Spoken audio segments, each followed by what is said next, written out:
Ladies and gentlemen, this is Detective Sabin, and as you may have learned by now, I'm quite a big fan of Final Fantasy VI and its music. In fact, I'd be disgusted at myself if I said nothing about the music back when I did a Let's Play of this game.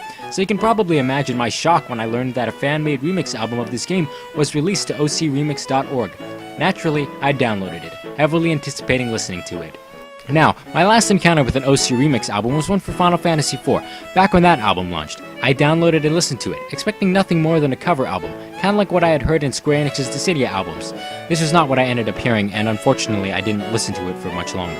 So, okay, enough backstory. Let's look at the album.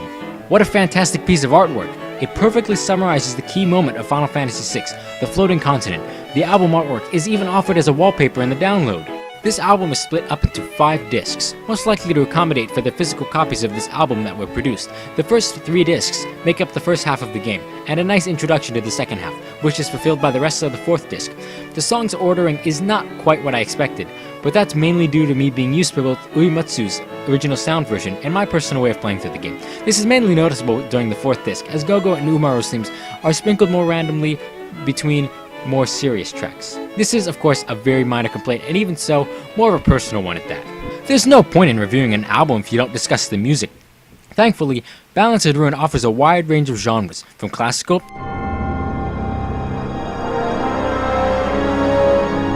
to dubstep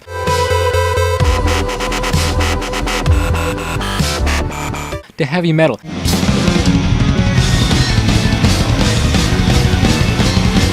To even a 4-season/Bohemian Rhapsody-esque version of the famed opera scene. Even though they may discover us, I'm never given. All of the tracks are beautifully covered, and many are so good that you'll find yourself listening to tracks on repeat. I'm not a big fan of lyrical covers of songs. Even so, all of the songs are well written, especially the opera songs. The cover of Under Martial Law, however, was not quite what I expected, and I doubt I'll be listening to it often, but it's still extremely pleasant to listen to.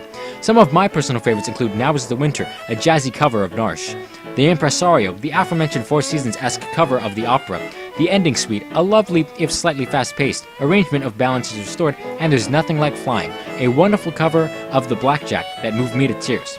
Literally, this piece of paper can confirm that. Final Fantasy VI Balance and Ruin is an amazing album that is, as I like to put it, perfection across 5 discs. If you've played Final Fantasy VI, getting this album is a no-brainer. Even if you may not like arrangement albums, chances are that you just might enjoy this one. And for those who haven't played Final Fantasy VI, I'd still recommend the album. Some of the lyricals may not be what I expected, and the bonus disc didn't have nearly as many tracks that I enjoyed, but this album is absolutely worth the bandwidth it takes to download it. Do yourself a favor and pick up the FLA Season MP3 package. This is one album that you don't want to miss out on. Ladies and gentlemen, this is Detective Sabin, and I would be surprised if I said nothing about this music back when I did this game. I downloaded and listened to it, expecting nothing more than a